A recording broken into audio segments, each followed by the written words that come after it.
नमस्कार, स्वागत है आपका बीएचयू वर्ल्ड में। मैं हूं कुंदन कुमार और आप हमारे साथ जुड़ चुके हैं ट्रेडिशनल जीके की क्लास में। ट्रेडिशनल जीके की क्लास में अभी तक 6 लेक्चर आपको उपलब्ध कराया जा चुका है, तो हम अगले लेक्चर के साथ आपके बीच उपस्थित हो चुके हैं। आज के इस लेक्चर की शुरुआत करें उससे पहले पिछले 6 लेक्चर में जो भी आपको पढ़ाया गया है उससे रिलेटेड 5 क्वेश्चन आपसे पूछ ले।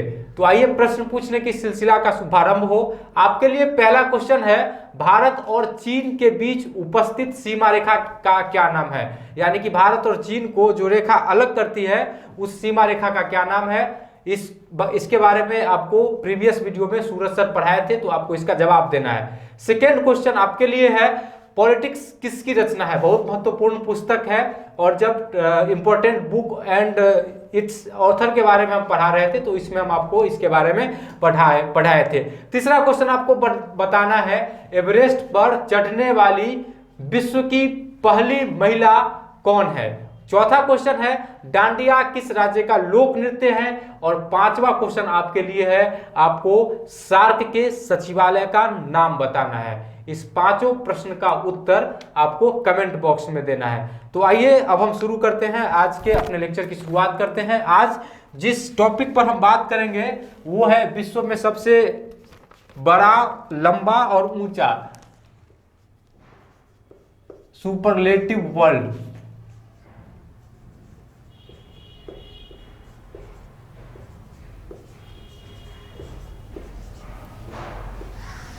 सुपरलेटिव वर्ल्ड, इसमें हम क्या देखेंगे कि विश्व की सर्वाधिक जनसंख्या वाला देश कौन है, विश्व का सर्वाधिक क्षेत्रफल वाला देश कौन है, विश्व का सबसे ऊंचा बांध कौन सा है, विश्व की सबसे छोटी पक्षी कौन है, विश्व की सबसे बड़ी पक्षी कौन है, विश्व का सबसे बड़ा जानवर कौन है। इन्हीं सब टॉपिक पर हम बात करेंगे और इससे भी रिलेटेड क्वेश्चन आपके एग्जाम में पूछे जाते हैं, चाहे वह यूईटी हो, पीईटी हो या फिर सीएचएस हो। तो जो भी आपको पढ़ाया जा रहा है हम आपसे उम्मीद करते हैं कि आप इसका प्रॉपर नोट्स बना रहे होंगे, क्योंकि इसका कोई भी पीडीएफ आपको प्रोवाइड नहीं कराया जाता है। तो आइए, सबसे पहला क्वेश्चन जो हमारा है वह है टॉलेस्ट एनिमल, सबसे लंबा पशु।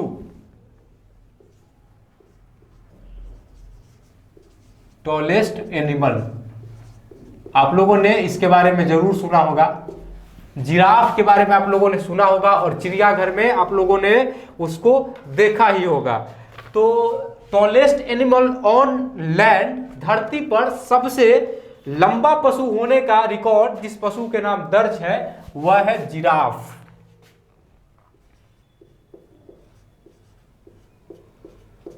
इसको वर्ल्ड का सबसे लंबा पशु कहा जाता है और इसकी जो एवरेज हाइट है वह 14 से 19 फीट है।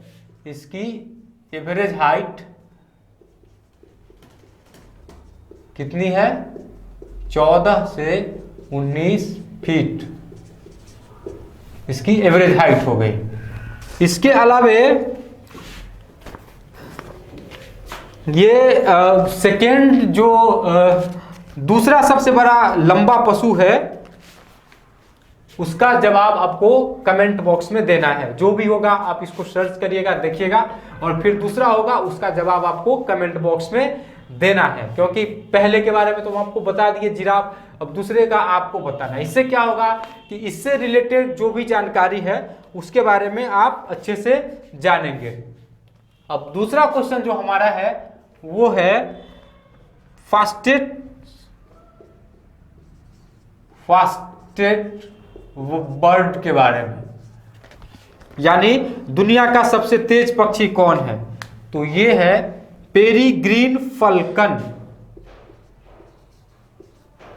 पेरीग्रीन फल्कन, पेरीग्रीन फाल्कन को दुनिया का सबसे तेज पक्षी कहा जाता है, सबसे तेज रफ्तार से उड़ती है और इसकी जो रफ्तार है वह 332 किलोमीटर प्रति घंटा है। ये 1 घंटा में 332 किलोमीटर तक का सफर तय कर सकती है। इसके अलावा इसका जो साइंटिफिक नाम है वह है इसका साइंटिफिक नेम हम इधर लिख दे रहे हैं, फाल्को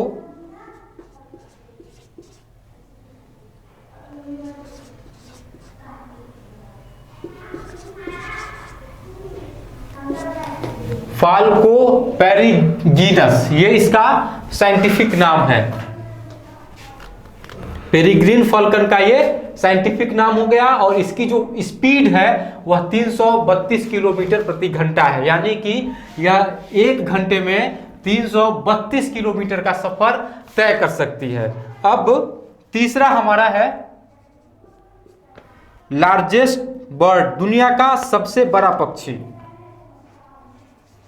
दुनिया का सबसे बड़ा पक्षी, और यह कौन सा है? तो यह है ऑस्ट्रिच, शुतुरमुर्ग।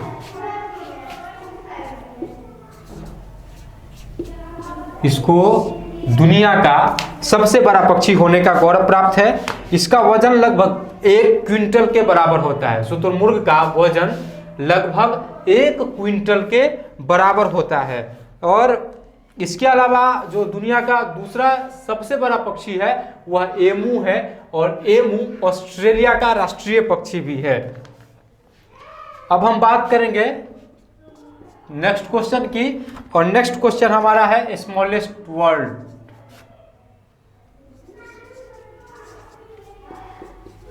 स्मॉलेस्ट बर्ड, दुनिया का सबसे छोटा पक्षी। तो दुनिया का सबसे छोटा पक्षी जो है वह ह्यूमिंग बर्ड है। ह्यूमिंग बर्ड, इसको दुनिया का सबसे छोटा पक्षी कहा जाता है, और इसका वजन जो है लगभग 2 ग्राम के बराबर है। सबसे बड़ा जो है वह ऑस्ट्रिच है, शुतुरमुर्ग, और इसका वजन जो है वह 100 केजी के बराबर है, लगभग 100 केजी। औसत वजन की बात हम कर रहे हैं, एवरेज वेट की बात कर रहे हैं, और ये जो है इसका होता है 2 ग्राम। अब नेक्स्ट हम देखेंगे, ये तो पशु पक्षियों से रिलेटेड था। अब हमारा नेक्स्ट क्वेश्चन है longest railway bridge. Longest railway bridge,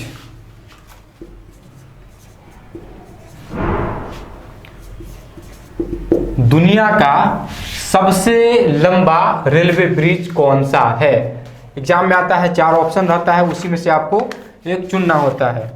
तो ये है Danyang Kushan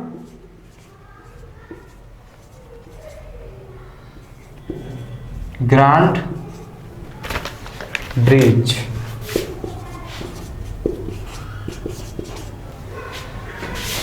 डानयांग Kunshan grand railway bridge, और ये जो है यह बीजिंग में है।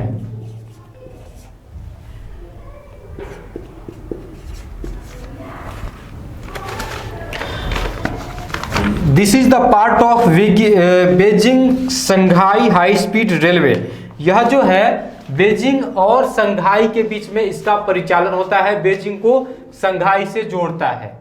अब यहाँ पे 2 शहर की चर्चा हुई है, एक बीजिंग और दूसरा संघाई।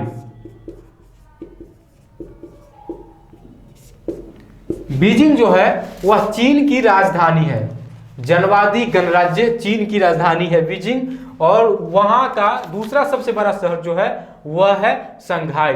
तो ये जो रेलवे ब्रिज है, जो दुनिया का सबसे बड़ा रेलवे ब्रिज है, डांगयांग कुशांग ग्रैंड ब्रिज, ये बीजिंग और संघाई को जोड़ता है। तो यहाँ पे बीजिंग आया है, तो बीजिंग तो सबसे पहले आप ये तो जानते ही हैं कि यह चीन की राजधानी है। इसके अलावा हम इसको ओलंपिक खेल से जोड़ेंगे। 29वें ओलंपिक खेल का आयोजन किया गया था 2008 ईस्वी में। कभी कभी एग्जाम में प्रश्न आता है कि 29वें ओलंपिक खेल का आयोजन कहाँ किया गया? तो 29वें ओलंपिक खेल का आयोजन किया गया था 2008 ईस्वी में, और बीजिंग में इसका आयोजन किया गया था। इस ओलंपिक खेल में भारत को 1 गोल्ड मेडल मिला था, और भारत को जो यह गोल्ड मेडल मिला था वह शूटिंग के क्षेत्र में मिला था। अभिनव बिंद्रा शूटिंग के खिलाड़ी हैं और उन्होंने 2008 के ओलंपिक खेल में स्वर्ण पदक प्राप्त किया था। इसके अलावा दो और खिलाड़ी सुशील कुमार और विजेंद्र कुमार, इन दोनों को कांस्य पदक मिला था। सुशील कुमार कुश्ती के खिलाड़ी हैं, रेसलिंग के हैं, और वो विजेंद्र कुमार जो है वह मुक्केबाज है, उनका संबंध बॉक्सिंग से है। तो विजेंद्र और सुशील को मिला था कांस्य पदक और अभिनव बिंद्रा को मिला था गोल्ड मेडल। उसके बाद एक और शब्द का यहाँ पे जिक्र है, संघाई के बारे में। हमने जब करेंट अफेयर आपको पढ़ा रहे थे तो हम आपको बताए थे संघाई सहयोग संगठन जो है वह यूरेशिया में अवस्थित एक ऐसा देश है जो यूरेशियाई देशों को आर्थिक रूप से और राजनीतिक रूप से एकीकृत करती है, एक मंच पर लाती है। तो संघाई सहयोग संगठन एक संगठन है जिसकी स्थापना करी गई थी 15 जून 2001 ईस्वी में। लेकिन कभी कभी आपको ऑप्शन दे दिया जाता है इसमें 26 अप्रैल 1996, और इस पे थोड़ा सा ये है कि ऊहापोह की स्थिति बनी रहती है। ऐसा है कि 26 अप्रैल 1996 को संघाई 5 की स्थापना की गई थी। संघाई सहयोग संगठन की स्थापना 2001 में हुई, लेकिन संघाई 5 की स्थापना हुई थी 26 अप्रैल 1996 को, और इसी का रूप बढ़कर आगे हो गया संघाई सहयोग संगठन, SCO, संघाई कोऑपरेशन ऑर्गेनाइजेशन। तो अपरे टॉलेस्ट एनिमल के बारे में, फास्टेस्ट वर्ड के बारे में, लार्जेस्ट वर्ड के बारे में, स्मॉलेस्ट वर्ड के बारे में, उसके बाद लॉन्गेस्ट रेलवे ब्रिज के बारे में। हम उम्मीद करते हैं कि आप सभी ने इसका स्क्रीनशॉट ले लिया होगा या फिर अपने नोट्स बुक में इसको अच्छे से लिख लिया होगा। अब हम इसको मिटाते हैं और मिटाने के बाद फिर हम अगला क्वेश्चन देखते हैं कि अगला क्वेश्चन हमारा कौन सा है।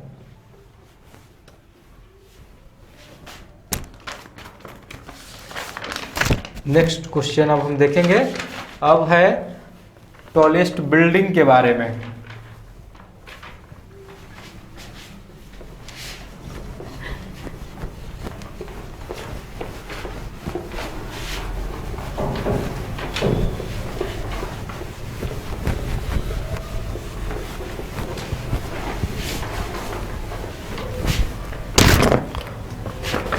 Tallest building in world.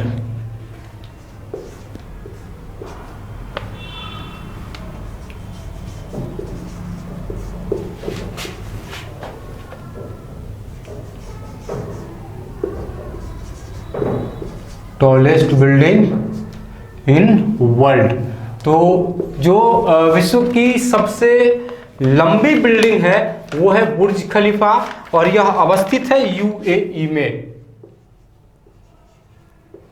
बुर्ज खलीफा कहाँ अवस्थित है? यूएई में अवस्थित है। नेक्स्ट है लार्जेस्ट सिटी इन पॉपुलेशन, जनसंख्या के दृष्टिकोण से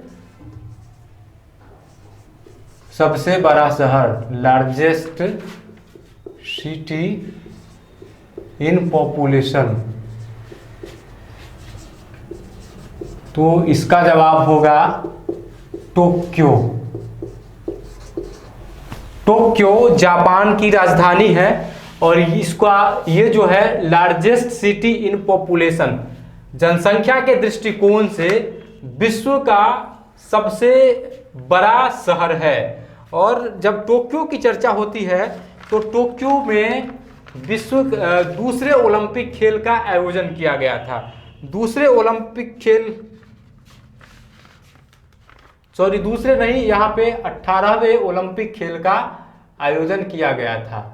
1964 में 18वें ओलंपिक खेल का आयोजन टोक्यो में किया गया था, जिसमें भारत को 1 स्वर्ण पदक मिला था। और भारत को वह जो गोल्ड मेडल मिला था वह हॉकी के क्षेत्र से मिला था। तो टोक्यो में हुआ था कब? 18वें ओलंपिक खेल का आयोजन। अब ओलंपिक खेल से रिलेटेड क्वेश्चन ऐसा भी आता है, आपसे पूछा जाता है कि प्रथम आधुनिक ओलंपिक खेल का आयोजन कब हुआ।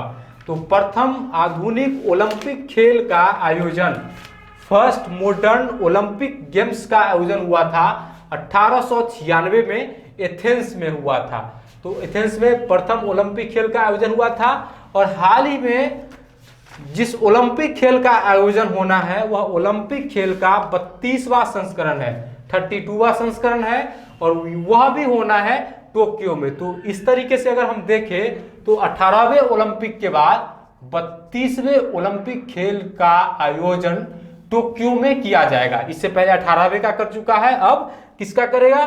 तो अब 32वें ओलंपिक खेल का आयोजन टोक्यो करेगा, जो अब हाल ही में होना है जिसका आयोजन।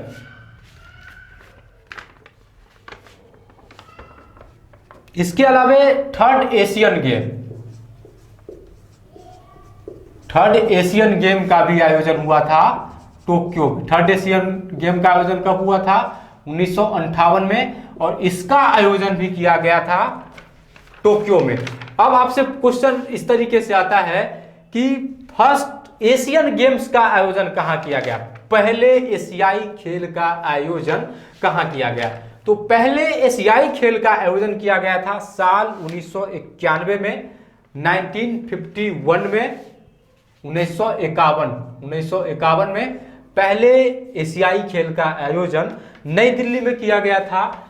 तीसरे एशियाई खेल का आयोजन 1958 में टोक्यो में किया गया था। तो अभी तक टोक्यो में क्या क्या हुआ था? तो 18वें ओलंपिक खेल, अब 32वें ओलंपिक खेल का आयोजन 2020 में होगा। और इसके अलावे यहाँ पे थर्ड एशियन गेम का भी आयोजन हुआ था। बात हो रही थी लार्जेस्ट सिटी इन पॉपुलेशन, तो वर्ल्ड का लार्जेस्ट सिटी इन पॉपुलेशन वाला जो शहर है वह टोक्यो है। अब टोक्यो जो है वह जापान की राजधानी है, आपको पता ही है। और इससे जो रिलेटेड खेल से संबंधित जो क्वेश्चन बनते हैं और आपसे पूछे जाते हैं उसके बारे में भी हम आपको बता दिए, जो मोस्ट इंपॉर्टेंट है आपके एग्जामिनेशन के पॉइंट ऑफ व्यू से।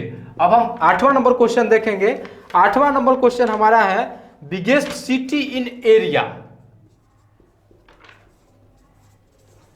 बिगेस्ट सिटी इन एरिया, क्षेत्रफल की दृष्टि से विश्व का सबसे बड़ा शहर कौन है?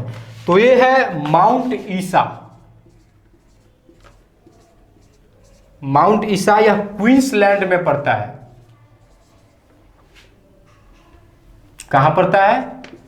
क्वींसलैंड। और क्वींसलैंड कहां पड़ता है? तो क्वींसलैंड ऑस्ट्रेलिया में पड़ता है। बिगेस्ट सिटी इन एरिया, और इसका जो क्षेत्रफल है वह 43,310 किलोमीटर स्क्वायर है।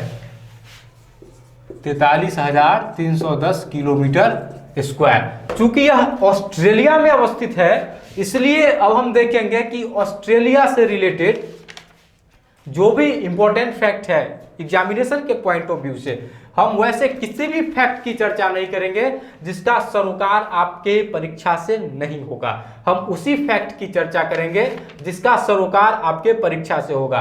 तो ऑस्ट्रेलिया से रिलेटेड पहला जो इंपॉर्टेंट फैक्ट है वो ये कि ऑस्ट्रेलिया की राजधानी कहां है? ऑस्ट्रेलिया की राजधानी है मेलबर्न।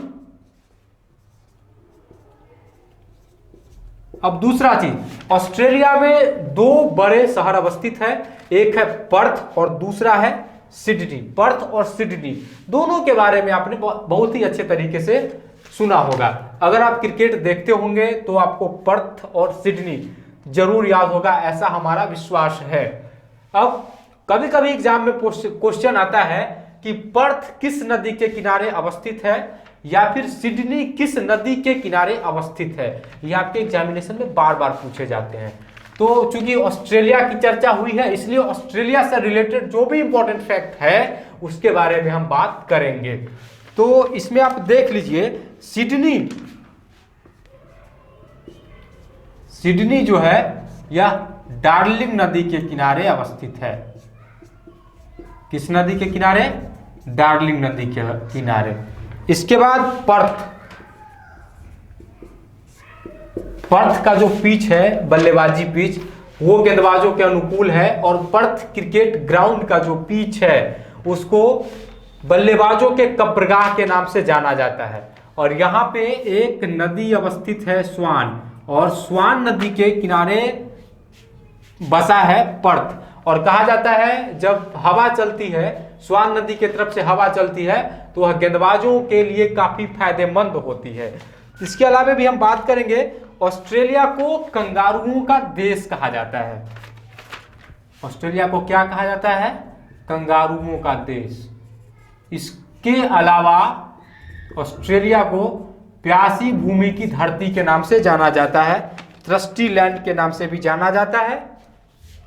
आपसे अगर परीक्षा में पूछा जाए कि प्यासी भूमि के नाम से किस देश को जाना जाता है, प्यासी भूमि, थ्रस्टी लैंड, तो प्यासी भूमि के नाम से भी जाना जाता है ऑस्ट्रेलिया। ये सब ज्योग्राफी का सब्जेक्ट है, ज्योग्राफी के सर आपको इसके बारे में अच्छे से बताए होंगे।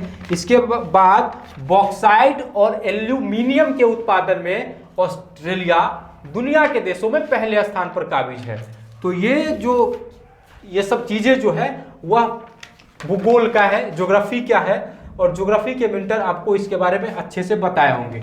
फिर भी अगर आपको नहीं बताया होगा, या अगर आपको उन्होंने बता भी दिया होगा, तो एक बार आप इस चीजों को अच्छे से रिवाइज कर ले। सिडनी डार्लिंग नदी के किनारे अवस्थित है, पर्थ स्वान नदी के किनारे अवस्थित है, कंगारुओं का देश ऑस्ट्रेलिया को कहा जाता है, प्यासी भूमि की धरती ऑस्ट्रेलिया को कहा जाता है, बॉक्साइट और एल्यूमिनियम के उत्पादन में ऑस्ट्रेलिया विश्व में पहले स्थान पर अवस्थित है। अब एक और इससे इंपॉर्टेंट फैक्ट निकलेगा कि ऑस्ट्रेलिया किस महादेश में अवस्थित है। तो ऑस्ट्रेलिया महादेश में ही अवस्थित है, जिसको ओशनिया के नाम से भी जानते हैं। ऑस्ट्रेलिया ओशनिया महाद्वीप में अवस्थित है, महाद्वीप यानी कि कंटिनेंट। उसकी चर्चा भी हम आगे करेंगे। तो इन सब चीजों को आप अच्छे से लिख ले, इसका नोट्स बना ले। अब हम आगे चर्चा करेंगे लार्जेस्ट कंटिनेंट की। अभी हम कंटिनेंट की चर्चा कर ही रहे थे, ऑस्ट्रेलिया कंटिनेंट की। अब हम बात करेंगे कि दुनिया का सबसे लार्जेस्ट कंटिनेंट कौन है, दुनिया का सबसे बड़ा महाद्वीप कौन है। महाद्वीपों की जो संख्या है वह 7 महाद्वीप है। पूरा जो यह आपको स्थल मंडल दिख रहा है, जितने क्षेत्रफल पर दुनिया बसती है, लोग निवास करते हैं, उसको टोटल अगर हम बड़े स्तर पर देखें तो उसको 7 महाद्वीप में बांटा गया है। 7 महाद्वीप में सबसे बड़ा महाद्वीप जो आपका है वह एशिया महाद्वीप है। और जैसे आप लोग हिस्ट्री में पढ़ते हैं, इंडियन हिस्ट्री में पढ़ते हैं, और उसमें जब आप प्राचीन भारत पढ़ते हैं, और जब प्राचीन भारत पढ़ते हैं तो उसकी मैक्सिमम चीजें जो है वह मगध साम्राज्य ही है। और वो जो प्राचीन भारत है उसका मैक्सिमम भाग मगध साम्राज्य कवर करता है। तो इसमें जो दुनिया का सबसे ऊंचा, बड़ा, लंबा, छोटा, ये सब जो है, अगर आप एशिया को अच्छे से पढ़ लिए, एशिया महाद्वीप के बारे में अगर आप अच्छे से जान गए, तो लगभग 50% चीजें यही स्पष्ट हो जाएंगी। क्योंकि दुनिया का सबसे बड़ा, दुनिया का सबसे छोटा, लंबा, चौड़ा, ये सब जो है ना मैक्सिमम एशिया में ही अवस्थित है। तो देखते हैं largest continent.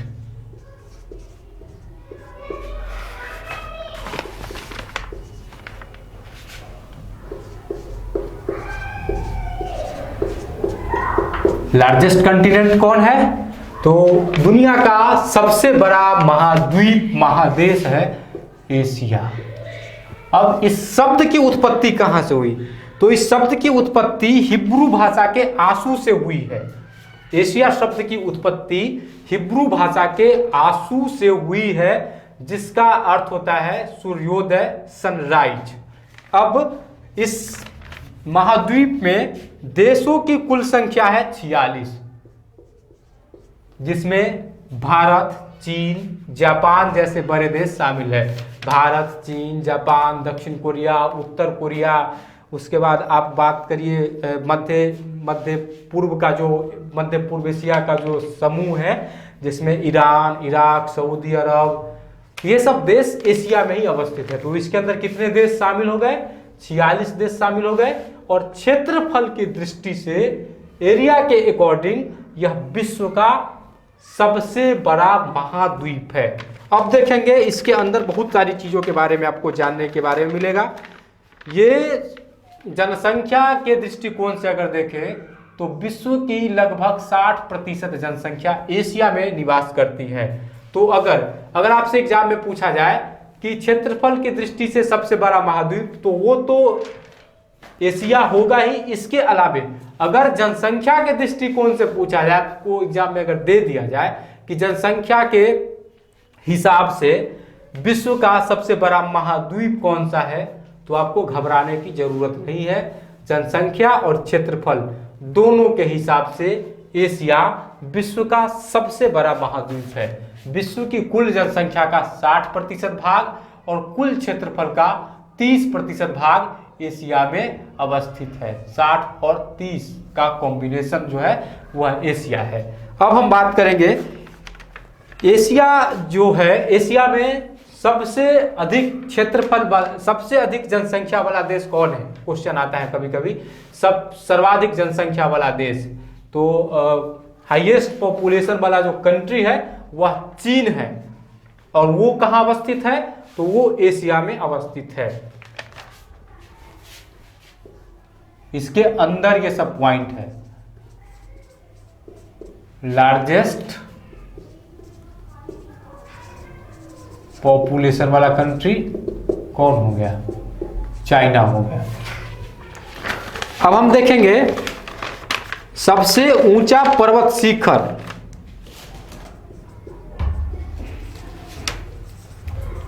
Highest mountain peak, विश्व का सबसे ऊंचा पर्वत शिखर कौन सा है? तो ये है एवरेस्ट।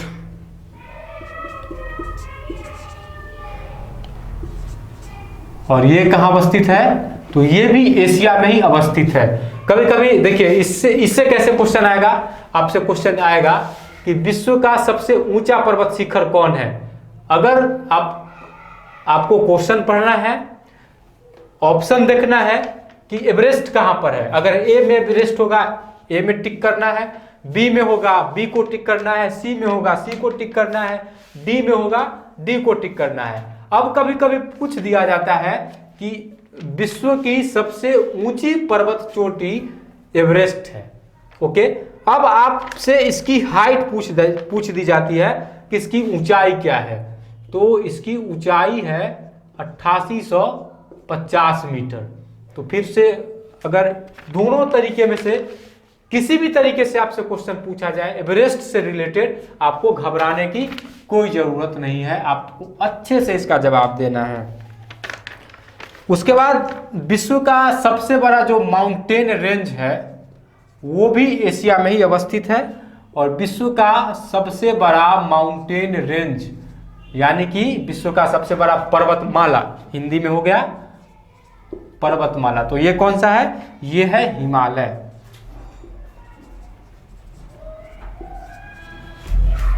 हिमालय ये माउंटेन रेंज है और यह माउंटेन पीक है।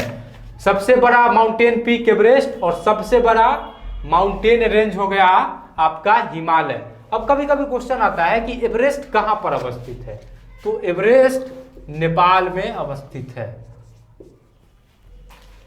अब हम नेक्स्ट देखेंगे हाईएस्ट प्लेट्यू के बारे में देखेंगे। विश्व का सर्वाधिक विस्तृत और सबसे ऊंचा पठार कौन सा है?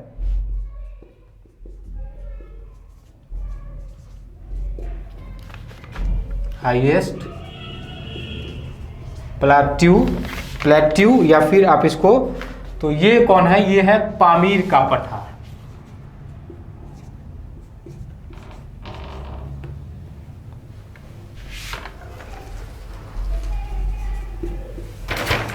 पामीर का पठार विश्व का सबसे बड़ा पठार है और पामीर के पठार को कहा जाता है रूफ ऑफ द वर्ल्ड, विश्व की छत।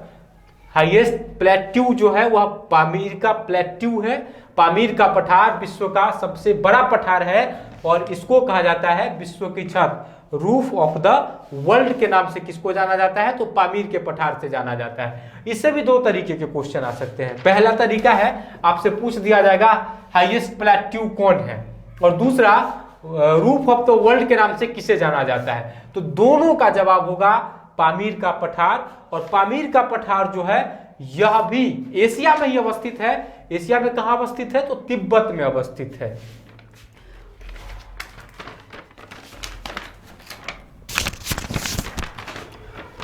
अब सर्वाधिक जनसंख्या वाला तो आप देख ही चुके हैं। अब सर्वाधिक जनसंख्या घनत्व वाला देश, विश्व का सर्वाधिक जनसंख्या घनत्व वाला देश।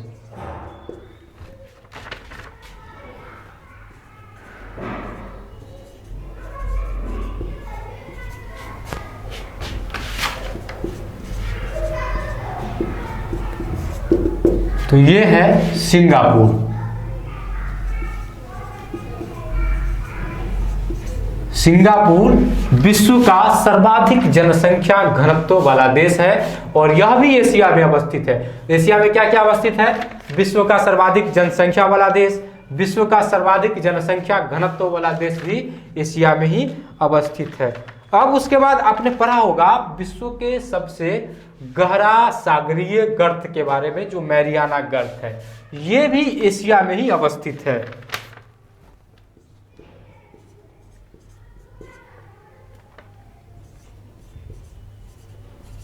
डीप ओशियन ट्रॉफ, ये कौन सा है, तो ये है मैरियाना गर्त। प्रशांत महासागर में है मैरियाना गर्त और इसको कहा जाता है सबसे गहरा सागरी महासागरीय गर्त, और यह प्रशांत महासागर में है और यह भी एशिया में ही अवस्थित है। अब इसके बाद हम देखेंगे विश्व की सबसे गहरी झील, डीपेस्ट लेक के बारे में।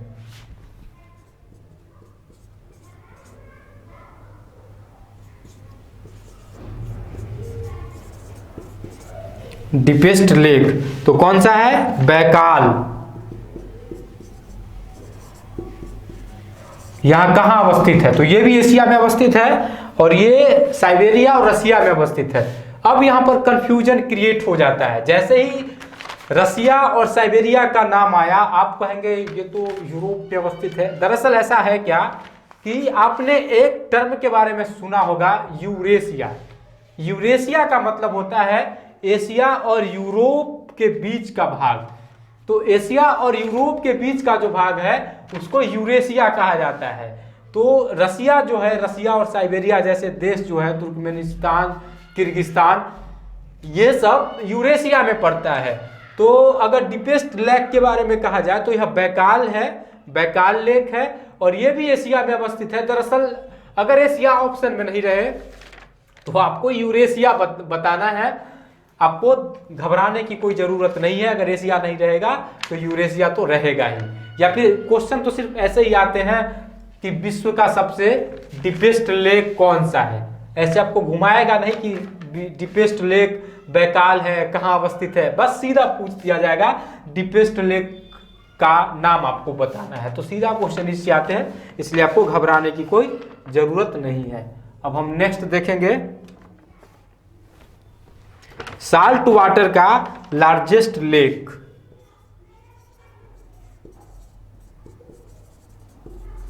इसका साल्ट वाटर का,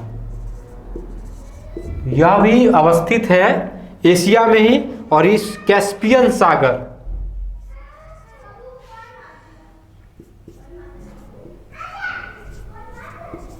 कैस्पियन सागर। इसके बाद विश्व की सबसे अधिक ऊंचाई पर स्थित झील, सबसे अधिक ऊंचाई पर स्थित झील,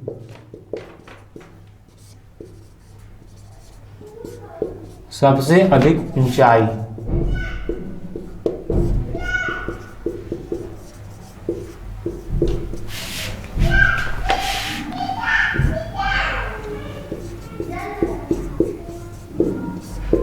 इसका जवाब हो जाएगा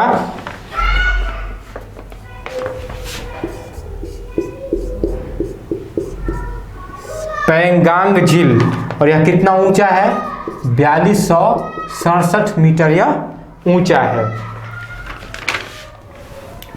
तो देखिए, एशिया सबसे लार्जेस्ट कंटिनेंट है। लार्जेस्ट पॉपुलेशन वाला देश चाइना एशिया में अवस्थित है। हाईएस्ट माउंटेन पीक एशिया में एवरेस्ट है। उसके बाद माउंटेन रेंज, विश्व का सबसे बड़ा माउंटेन रेंज हिमालय एशिया में अवस्थित है। विश्व का highest plateau Pamir plateau Asia में अवस्थित है। हाईएस्ट पॉपुलेशन डेंसिटी वाला देश विश्व का, वो भी सिंगापुर एशिया में ही अवस्थित है। डीप ओशियन ट्रॉफ मेरियाना गर्त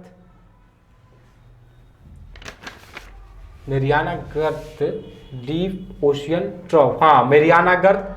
उसके बाद डीपेस्ट लेक बैकाल है। लार्जेस्ट लेक साल्ट वाटर का कैस्पियन सी है। और सबसे अधिक ऊंचाई पर अवस्थित झील पैंगांग झील है। और ये सब के सब कहाँ अवस्थित है? ये सब के सब एशिया में ही अवस्थित है। हम पहले ही आपको बता दिए थे कि आप सुपरलेटिव वर्ल्ड अगर पढ़ रहे हैं और उसमें अगर आपने एशिया के बारे में अच्छे से अध्ययन कर लिया, एशिया के बारे में अगर अच्छे से पढ़ लिया, तो आप ये समझिए कि सुपरलेटिव वर्ल्ड चैप्टर का 50% कवर आपका हो गया। तो अब हम इसको मिटाएंगे और फिर हम आगे देखेंगे कि आगे क्या क्या है। लार्जेस्ट कंटिनेंट तो एशिया हो गया। अब जो स्मॉलेस्ट कंटिनेंट है वो है आपका ऑस्ट्रेलिया। ऑस्ट्रेलिया में कितने देश हैं? तो ऑस्ट्रेलिया महाद्वीप को एक और नाम से जाना जाता है ओशनिया। तो इसमें देशों की संख्या जो है वह कुल है 23, यानी कि 23 देश ऑस्ट्रेलिया महाद्वीप में अवस्थित है। और एशिया में कितने हैं? एशिया में है 46 देश। बस आप एशिया को अच्छे से पढ़ लीजिए, एक बार आप नोट्स बना लीजिए और अच्छे से ढंग से सुन लीजिए, फिर आपको सब कुछ याद हो जाएगा। फिर आपको दोबारा जब आपका एग्जाम होगा, एक बार बस आप उसको देख लीजिएगा, एकदम सारा जो कंफ्यूजन होगा सारा दूर हो जाएगा, आपको अच्छे से याद भी हो जाएगा। अब है, कभी कभी क्वेश्चन आता है सर्वाधिक वर्षा वाला क्षेत्र कौन सा है? पूछ दिया जाता है कि विश्व में सबसे अधिक वर्षा कहाँ होती है थोड़ा सा अटपटा क्वेश्चन, लेकिन ऐसे अटपटे क्वेश्चन भी कभी कभी एग्जाम में पूछ दिया जाता है। तो सर्वाधिक वर्षा जहां होती है विश्व में, वो भी कहां अवस्थित है? एशिया में अवस्थित है। और एशिया में कहां अवस्थित है? तो एशिया में भारत में अवस्थित है। भारत में कहां अवस्थित है? भारत में यह अवस्थित है मेघालय में। अब मेघालय में कहां अवस्थित है? तो मेघालय में एक जगह है मावसिन राम में विश्व में सबसे अधिक वर्षा होती है। तो सर्वाधिक वर्षा कहां होती है?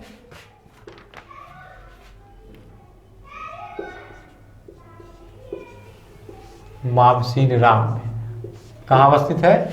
मेघालय में अवस्थित है। और यह भी कहां अवस्थित है? तो यह एशिया में ही अवस्थित है। अब कभी कभी क्वेश्चन आता है कि विश्व का सर्वाधिक समाचार पढ़ने वाला देश कौन है? ज्यादा इंपॉर्टेंट नहीं है, लेकिन इसके बारे में भी आप जान लीजिए कि विश्व का सर्वाधिक समाचार पत्र पढ़ने वाला देश हांगकांग है। ये हम आपको लिखाएंगे नहीं, लेकिन आपको ये ध्यान में रखना है। इसके अलावा विश्व का सर्वाधिक जलयान बनाने वाला देश अगर पूछ दिया जाए आपसे, तो आपको उसका जवाब जापान देना है। जापान विश्व में सबसे ज्यादा जलयान का निर्माण करता है। तो ये था हमारा एशिया से रिलेटेड जितने भी इंपॉर्टेंट फैक्ट है उसके बारे में। अब हम अगला देखते हैं कि अगला हमारा क्या है।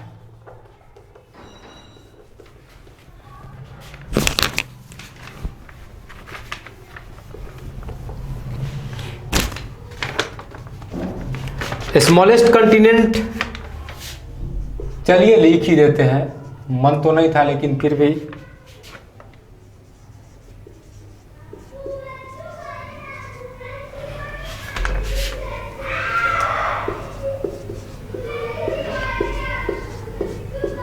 स्मॉलेस्ट कंटिनेंट कौन है?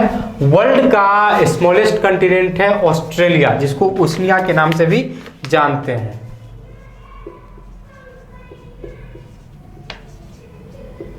अब चलिए थोड़ा सा हम विश्व इतिहास के पन्नों को पलटते हैं और विश्व इतिहास के पन्नों को पलटकर हम यह जानने का प्रयास करते हैं कि ऑस्ट्रेलिया की खोज किसके द्वारा की गई। तो ऑस्ट्रेलिया की खोज की गई थी एबेल तस्मान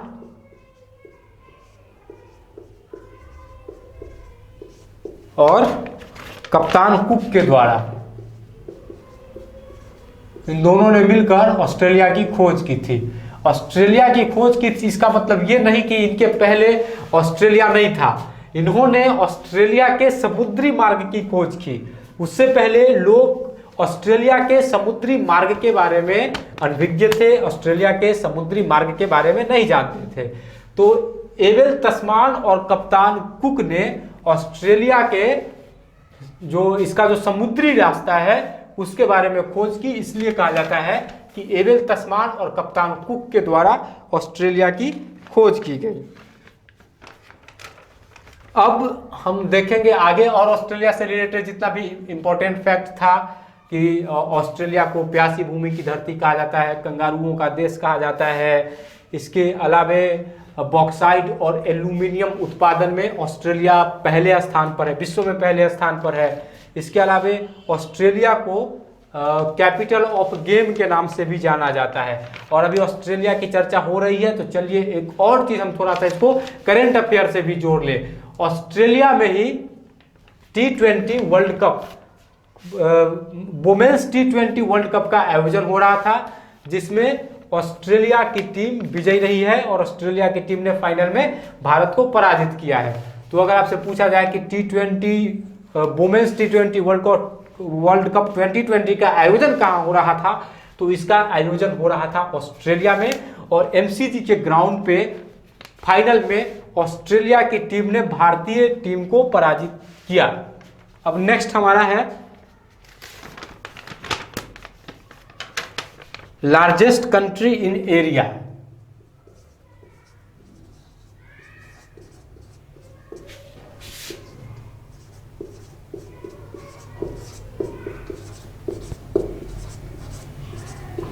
तो ये है रसिया। और रसिया को क्या माना जाता है? इसको कहा जाता है यह यूरेशिया का भाग है। यह जो है यूरेशिया का भाग है, यानी कि यह एशिया और यूरोप दोनों में अवस्थित है, दोनों के बीच में अवस्थित है। और यह लार्जेस्ट कंट्री इन एरिया, क्षेत्रफल की दृष्टि से अगर देखें तो यह विश्व का सबसे बड़ा देश है। जनसंख्या के दृष्टिकोण से चीन और क्षेत्रफल के दृष्टिकोण से रसिया। और इसका जो क्षेत्रफल है 1,71,25,200 किलोमीटर स्क्वायर है। अब जब ऑस्ट्रेलिया की बात करें तो चलिए थोड़ा सा हम इसको करंट अफेयर से जोड़ते हैं। ऑस्ट्रेलिया की राजधानी कहाँ? ऑस्ट्रेलिया नहीं, रसिया की राजधानी कहाँ है? रसिया की बात हो रही है तो इसकी राजधानी है मॉस्को। मॉस्को इसकी राजधानी हो गई। इसके बाद इसका जो पार्लियामेंट है उसको ड्यूमा के नाम से जाना जाता है। फिर यहाँ की जो करेंसी है वह रूबल है। तो बस इतना ही इंपॉर्टेंट फैक्ट है जो जानना बहुत जरूरी है। राजधानी, इसकी संसद का नाम और इसके करेंसी का नाम और इसके जो राष्ट्रपति और है उसके बारे में तो हम आपको करंट अफेयर में बता ही चुके हैं। अब नेक्स्ट हमको देखना है लार्जेस्ट डैम के बारे में। विश्व का लार्जेस्ट डैम,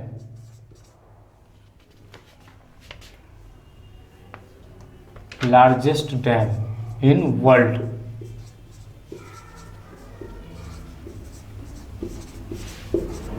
तो लार्जेस्ट डैम कौन सा है? The three George dam.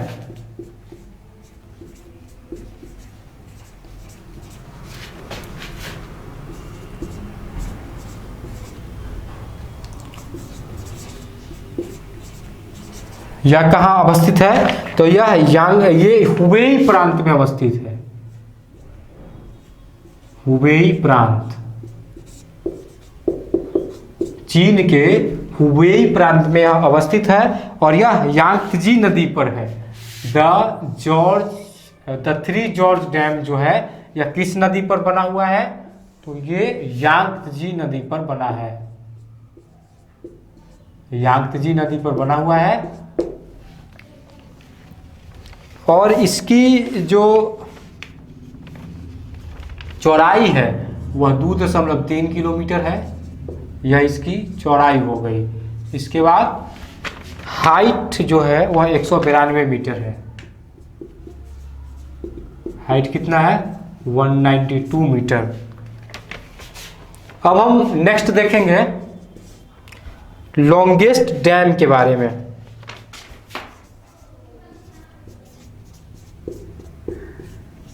Longest dam कौन है? विश्व का लॉन्गेस्ट डैम है हीराकुंड। हीराकुंड, और हीराकुंड बांध जो है वह उड़ीसा में महानदी पर बनाया गया है। महानदी जो है यह उड़ीसा और छत्तीसगढ़ की सबसे बड़ी नदी है।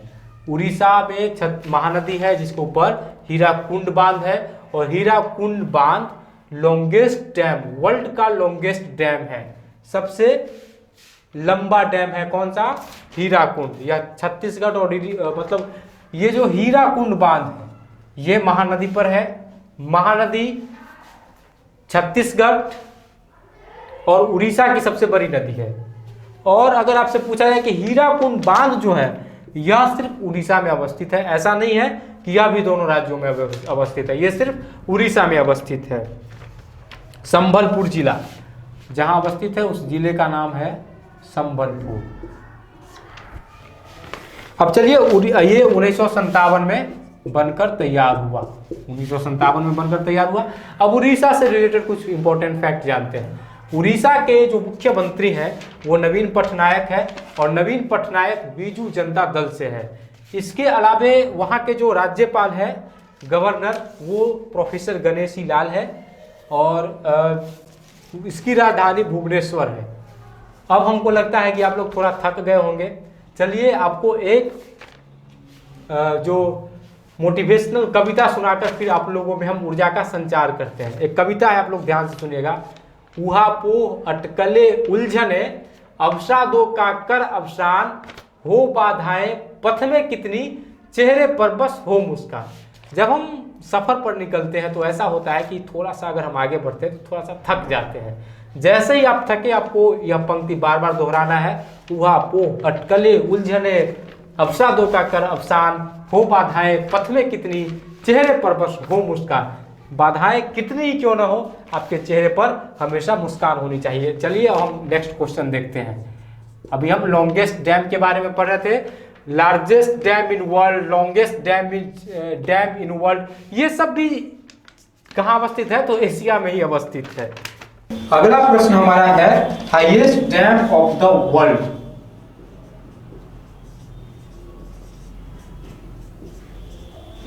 हाईएस्ट डैम, तो अभी तक आप क्या क्या देखे? लार्जेस्ट डैम देख लिए, लॉन्गेस्ट डैम देख लिए। अब चलिए हम हाईएस्ट डैम के बारे में देखते हैं कि highest dam of the world कौन है, विश्व का सबसे ऊंचा डैम कौन सा है? तो ये है न्यूरेक डैम।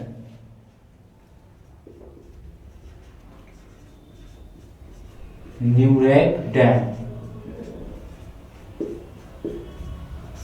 न्यूरेक डैम है। और ये कहां अवस्थित है? तो ये ताजिकिस्तान में अवस्थित है।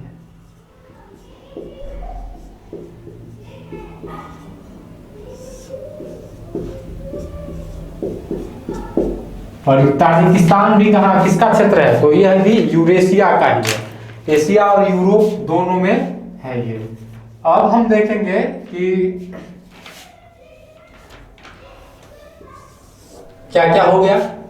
तो स्मॉलेस्ट कंटिनेंट हो गया, लार्जेस्ट कंट्री इन एरिया हो गया, उसके बाद largest dam in world, largest dam in world, largest, longest और हाईएस्ट। अब हम आगे देखेंगे कि आगे हमको किस चीज के बारे में पढ़ना है। देखिए अभी तक सबसे ऊंचा, सबसे बड़ा और सबसे लंबा बांध जो है यह भी कहाँ अवस्थित है? एशिया में ही अवस्थित है। तो अगर एशिया के बारे में ठीक से पढ़ लिया जाए तो जो वर्ड सुपरलेटिव है ना, उसका मैक्सिमम चीज आप पढ़ लीजिए। तो इसलिए पढ़ाने के बाद आप इसको नोट्स बनाइए, और अगर आप किताब में पढ़ेंगे तो किताब में बस एक शब्दों में जवाब दिया हुआ है, इतना विस्तार से वहां पे नहीं बताया गया है। तो जो भी चीजें हम आपके लिए लेकर आए हैं वही चीजों के बारे में हम आपको बता रहे हैं जो आपके एग्जामिनेशन के पॉइंट ऑफ व्यू से इम्पोर्टेंट है, जो पॉइंट आपके एग्जामिनेशन के से मैच नहीं करता है, जिसका सरोकार आपके परीक्षा से नहीं है, उस क्वेश्चन को हम किताब में ही छोड़ दिए हैं, उसके बारे में हम आपको कुछ नहीं बता रहे हैं। चलिए, अब लॉन्गेस्ट डे के बारे में कभी कभी क्वेश्चन पूछ देता है। और इससे कैसे क्वेश्चन पूछता है? इससे पूछता है उत्तरी ध्रुव में सबसे लंबा दिन किस तारीख को होता है। अगर आप भूगोल पढ़े होंगे, ज्योग्राफी में इस चीज के बारे में आप अच्छे से पढ़े होंगे कि आखिरकार सबसे लंबा दिन कब होता है, और उसका जो ज्योग्राफिकल कंडीशन है उसके बारे में भी आप अच्छे से पढ़े होंगे, हमको पूरा उम्मीद है आपसे। तो क्वेश्चन आपका क्या है? Longest day.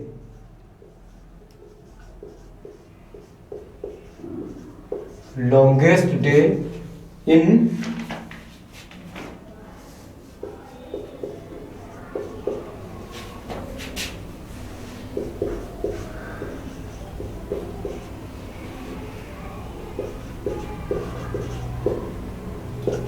उत्तरी ध्रुव में सबसे लंबा दिन किस तारीख को होता है। ऐसे भी क्वेश्चन आता है कि सबसे लंबा दिन किस तारीख को है, या फिर उत्तरी ध्रुव में सबसे लंबा दिन किस तारीख को होता है। तो 21 जून का जो है यह विश्व का सबसे बड़ा दिन है उत्तरी ध्रुव में। दक्षिणी ध्रुव में नहीं, दक्षिण ध्रुव में यह सबसे छोटा दिन हो जाएगा, लेकिन उत्तरी ध्रुव में 21 जून जो है वह सबसे बड़ा दिन है।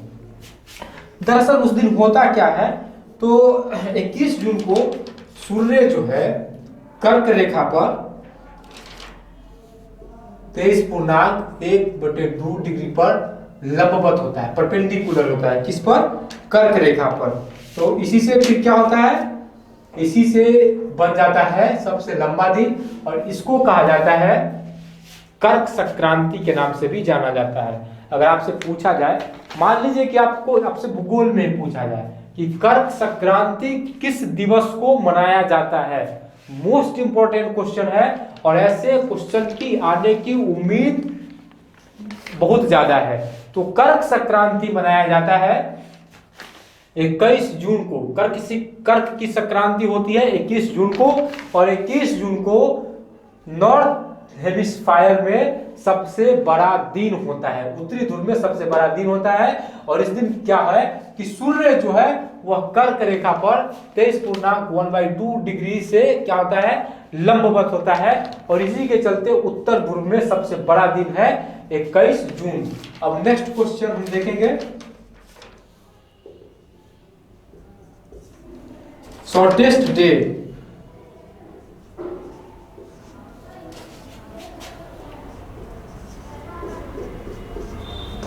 ये भूगोल का है, लेकिन इसमें भी आपको पढ़ना है। शॉर्टेस्ट डे ये है 22 दिसंबर को, 22 दिसंबर, और इसको कहा जाता है मकर संक्रांति। वो हो गई कर्क की संक्रांति, और ये हो गई मकर संक्रांति, मकर की संक्रांति। अब मकर संक्रांति एक पर्व भी है हम लोगों के यहाँ, जो 14 तारीख को मनाया जाता है, 14 या फिर 15 जनवरी को मनाया जाता है।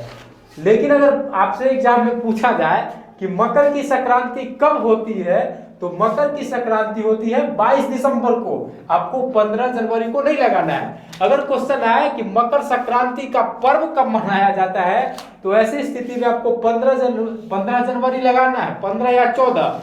लेकिन अगर मकर की संक्रांति कब होती है, तो ये आपको 22 दिसंबर लगाना है। यह कोई पर्व नहीं है, यह जो है यह ज्योग्राफिकल कंडीशन है। मकर की संक्रांति पर सूर्य लंबवत हो जाता है 23.1/2 डिग्री पर, इसलिए मकर की संक्रांति होती है। और मकर की संक्रांति को सबसे छोटा दिन होता है उत्तरी ध्रुव में। अब उत्तरी ध्रुव में सबसे छोटा, दक्षिणी ध्रुव में सबसे छोटा दिन हो गया 21 जून। और दक्षिणी ध्रुव में सबसे बड़ा दिन हो गया 22 दिसंबर।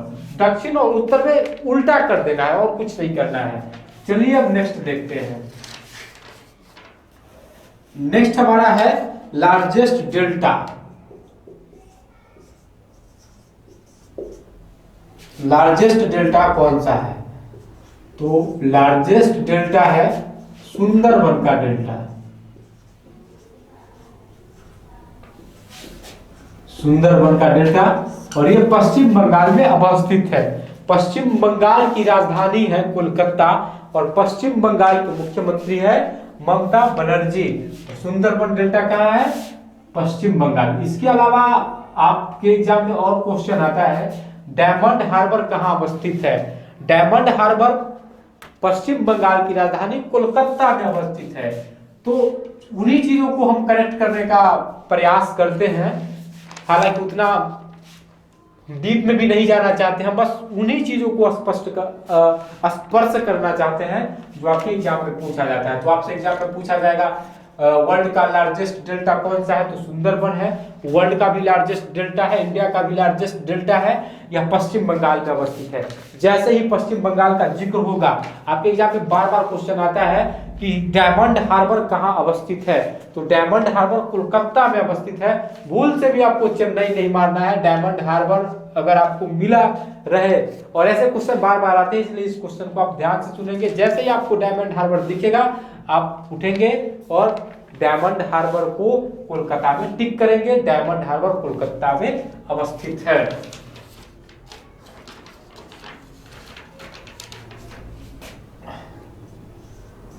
अब हमारा है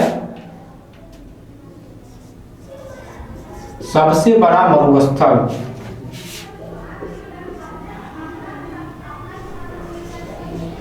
लार्जेस्ट डेजर्ट, मतलब सबसे बड़ा मरुस्थल जो है वो कौन सा है? तो वो है सहारा। सहारा का मरुस्थल ये कहाँ है? तो ये अफ्रीका महाद्वीप में अवस्थित है। और इसको अगर आपके एग्जाम में आए कि विश्व का सबसे बड़ा मरुस्थल कौन सा है? सहारा मरुस्थल विश्व का सबसे बड़ा मरुस्थल है। चलिए अब नेक्स्ट देखते हैं। नेक्स्ट है लॉन्गेस्ट इपिक।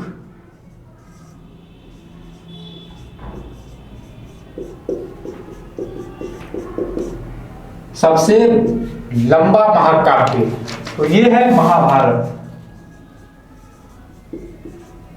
महाभारत के रचनाकार है वेद व्यास। इसमें 1 लाख से ज्यादा श्लोक है और इसको जय संहिता के नाम से भी जाना जाता है। इसके जो अध्याय है उसको पर्व कहा जाता है और इसमें कुल 18 पर्व है। कितना पर्व है? 18 पर्व है, यानी कि 18 अध्याय है। कहां से कहां तक? तो ये जो है इसमें आदि पर्व से लेकर स्वर्गारोहण पर्व तक 18 पर्व है। पहले पर्व का नाम है आदि पर्व और दूसरे पर्व का नाम है स्वर्गारोहण पर्व। इस तरीके से लॉन्गेस्ट इपिक कौन हो गया? महाभारत हो गया। हमने आपको जो एक और वीडियो आपको गया है जिसमें important book and it's author के बारे में हम आपको बताए थे, तो उसमें हम आपको बताए थे महाभारत की रचना की गई थी वेद व्यास के द्वारा और इसको जय संहिता के नाम से जाना जाता है क्योंकि इसमें 1 लाख से ज्यादा श्लोक है। तो यह लॉन्गेस्ट इपिक भी है और इसमें 18 पर्व है। पर्व इसका जो पहला पर्व है वो है आदि पर्व और सबसे अंतिम पर्व जो है वह है स्वर्गारोहण पर्व। अब नेक्स्ट क्वेश्चन हमारा है बिगेस्ट म्यूजियम वर्ल्ड का।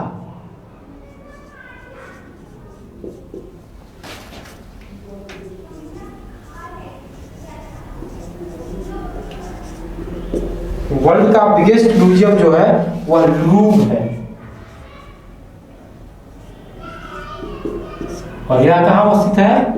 यह फ्रांस में अवस्थित है। अब चलिए थोड़ा सा हम लोग के लिए, फ्रांस पेरिस की राजधानी है और यहाँ पर दूसरे ओलंपिक खेल का आयोजन किया गया था। दूसरे ओलंपिक यानी कि 1900 ईस्वी में जो ओलंपिक खेल हुआ था उसका आयोजन कहाँ किया गया था? तो इसका आयोजन किया गया था फ्रांस में। इसके अलावा 8वें ओलंपिक का आयोजन भी यही किया गया था 1924 ईस्वी में। और इस ओलंपिक में भारत ने पहली बार पदक जीता था। नॉर्मल पिचार्ड नाम के एथलीट थे और उन्होंने इस ओलंपिक में 2 कांस्य पदक जीता था। तो क्वेश्चन ऐसा आता है कभी कभी कि ओलंपिक में पदक जीतने वाले पहले भारतीय, तो वो नॉर्मल पिचार्ड थे।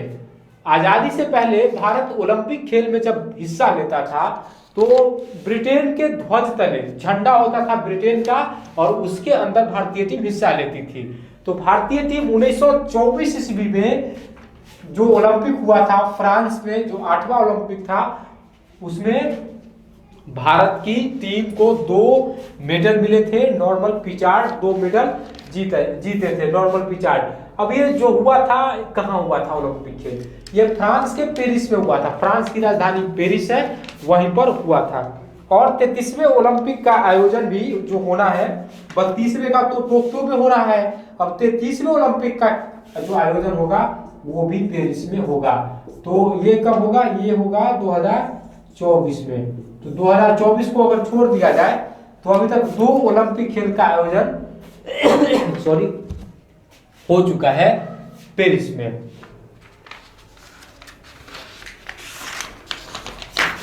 अब हम आगे देखेंगे। अब ज्यादा नहीं है, बस 8 क्वेश्चन और है, 11 क्वेश्चन और है, उसके बाद फिर आप लोगों को हम छोड़ देंगे, यानी कि आज का यह चैप्टर हमारा समाप्त हो जाएगा।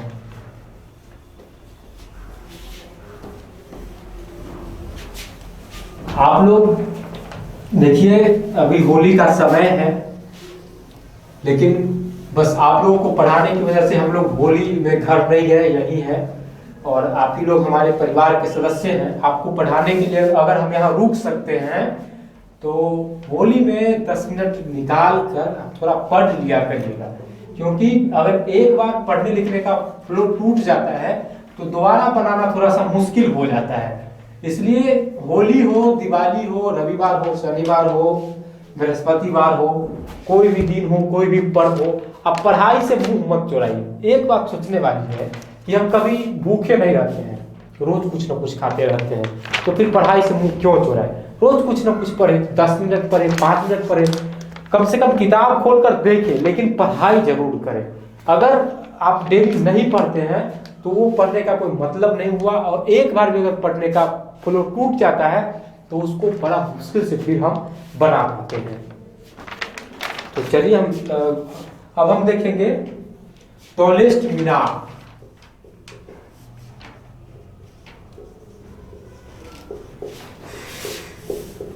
टॉलेस्ट मीनार इन वर्ल्ड, तो ये कौन सा है? ये है कुतुब मीनार। कुतुब मीनार, और ये कहाँ अवस्थित है? ये नई दिल्ली में अवस्थित है। इसका निर्माण कार्य करवाया गया कुतुबुद्दीन ऐबक के द्वारा। कुतुबुद्दीन ऐबक के द्वारा इसका निर्माण कार्य शुरू करवाया गया, लेकिन कुतुबुद्दीन ऐबक ने इसका पूरा निर्माण नहीं करवाया।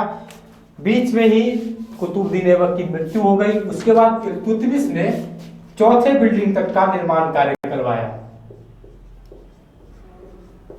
इल्तुतमिश, और फिरोज शाह तुगलक ने इसको पूरा करवाया, पूरा भी करवाया और इसका मरम्मत भी करवाया, फिरोज शाह तुगलक। अब देखिए आपके एग्जाम में कैसे क्वेश्चन आएगा। अगर ट्रेडिशनल जीके से आएगा तो आपसे पूछा जाएगा टॉलेस्ट मीनार कौन है विश्व का, तो ये कुतुब मीनार है, और ये फ्री स्टेट है, ये किसी के सहारे नहीं खड़ा है, खुद से खड़ा है। अब अगर इसी से रिलेटेड हिस्ट्री में क्वेश्चन आएगा तो हिस्ट्री में आपसे पूछ सकता है कि कुतुब मीनार का निर्माण किसके द्वारा शुरू करवाया गया, तो किसके द्वारा शुरू करवाया गया? कुतुबुद्दीन ऐबक के द्वारा शुरू करवाया। इल्तुतमिश उस काम को आगे बढ़ाया और फिरोज शाह तुगलक के द्वारा उसके निर्माण कार्य को पूरा करवाया गया। और मरम्मत भी इसकी फिरोज शाह तुगलक के द्वारा करवाई गई थी। अब यहाँ से एक और इंपॉर्टेंट फैक्ट आपके लिए निकलेगा, कुतुबुद्दीन ऐबक, दिल्ली सल्तनत की स्थापना की गई थी 1206 ईस्वी में, और दिल्ली सल्तनत की स्थापना की गई थी कुतुबुद्दीन ऐबक के द्वारा। कुतुबुद्दीन ऐबक किस गुलाम वंश का था? तो ये था गुलाम वंश का, और गुलाम वंश की स्थापना करी गई 1206 ईस्वी में कुतुबुद्दीन ऐबक के द्वारा। तो आपसे क्वेश्चन आ सकता है कि गुलाम वंश की स्थापना किसके द्वारा की गई? कुतुबुद्दीन ऐबक के द्वारा की गई। गुलाम वंश का प्रथम शासक कौन था? कुतुबुद्दीन ऐबक था। अब यह इल्तुतमिश जो है, इल्तुतमिश कुतुबुद्दीन ऐबक का दामाद था, और इसने 40 सरदारों का चाहगामा जो था 40 सरदारों का गुट बनवाया था इल्तुतमिश, और इसने जो कुतुब मीनार है उसके निर्माण कार्य को चौथी मंजिल तक करवाया, फिर फिरोज शाह तुगलक के द्वारा इस निर्माण कार्य को पूरा करवाया गया। अब नेक्स्ट क्वेश्चन हम देखेंगे, सबसे गहरा और सबसे बड़ा महासागर।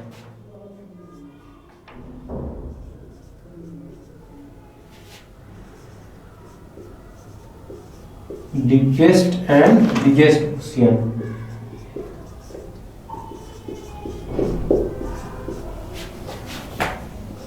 ये है प्रशांत महासागर।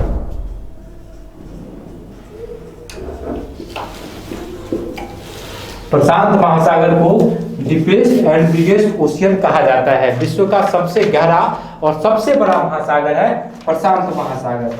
अब नेक्स्ट देखेंगे smallest ocean.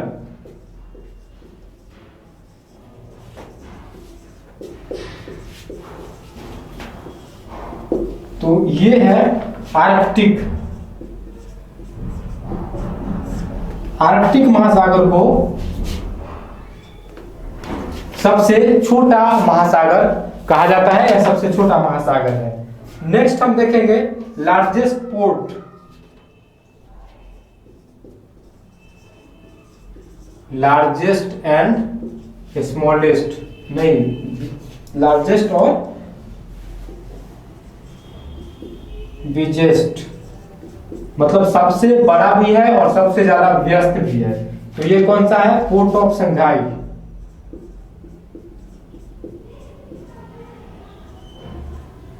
Port of Shanghai. Shanghai से रिलेटेड जितना भी इंपॉर्टेंट फैक्ट था हम पीछे आपको बता चुके हैं, अभी अभी तुरंत बताएं पिछले क्वेश्चन में। उसके बाद है लॉन्गेस्ट रिवर इन वर्ल्ड।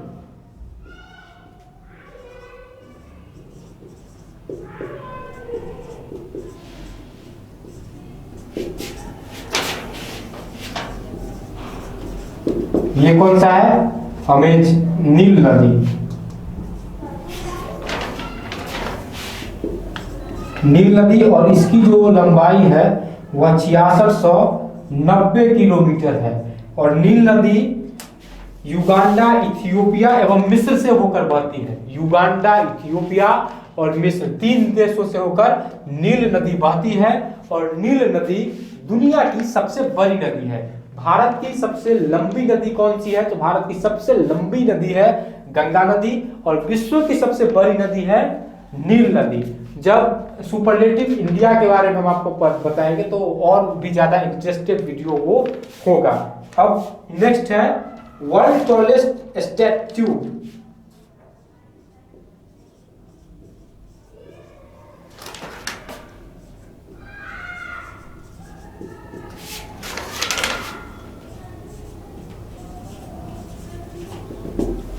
विश्व का सबसे बड़ा स्टैच्यू कौन सा है?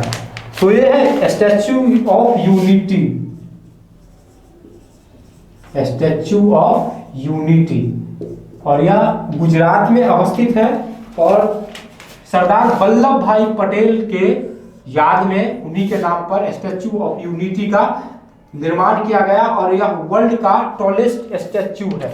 जैसे ही सरदार पटेल जी का जिक्र होता है तो इनसे रिलेटेड जो क्वेश्चन एग्जाम में पूछे जाते हैं, वैसे आयरन मैन ऑफ इंडिया के नाम से किसे जाना जाता है? भारत के लौह पुरुष के नाम से किसे जाना जाता है? तो भारत के लौह पुरुष के नाम से, आयरन मैन ऑफ इंडिया के नाम से जाने जाते हैं सरदार वल्लभ भाई पटेल। और इसके अलावा आयरन लेडी के नाम से जाना जाता है श्रीमती इंदिरा गांधी को। सरदार पटेल भारत के पहले गृह मंत्री थे, होम मिनिस्टर पहले थे। और जिस समय भारत आजाद हुआ था लगभग 560 रियासतों में बटा हुआ था। सभी को एकीकृत कर इन्होंने 14 राज्य और 6 केंद्र शासित प्रदेश में उस समय परिवर्तित करवाया। अब इससे रिलेटेड और क्या क्वेश्चन हो सकता है कि उस समय जब भारत का एकीकरण हो रहा था, जूनागढ़, हैदराबाद और जम्मू कश्मीर, इन तीनों रियासतों ने इनको बहुत ज्यादा परेशान किया था। तो आपसे क्वेश्चन में आता है कि जम्मू कश्मीर के राजा उस समय कौन थे? तो महाराजा हरि सिंह जम्मू कश्मीर के राजा थे। और इनसे रिलेटेड चीजें ये भी हो सकती है कि ये भारत के पहले उप प्रधानमंत्री भी थे। तो ये था स्टैच्यू ऑफ यूनिटी से रिलेटेड। स्टैच्यू ऑफ यूनिटी जो है यह गुजरात में अवस्थित है और सरदार पटेल जी के याद में इस स्टैच्यू का निर्माण हुआ है। अब आगे हम देखेंगे सबसे लंबा सड़क सुरंग।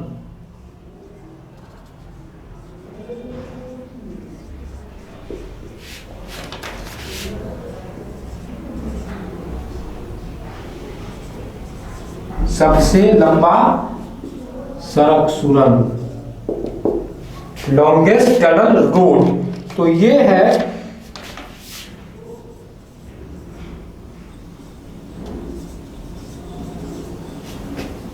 लार्डल है और यह नॉर्वे में अवस्थित है।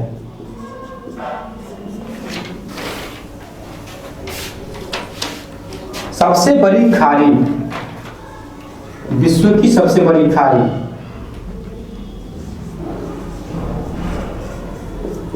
लार्जेस्ट गल्फ, ये है gulf of Mexico.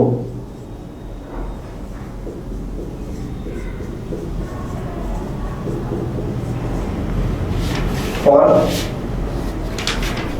Question number 30 और आज का सबसे अंतिम क्वेश्चन, लार्जेस्ट डेमोक्रेसी।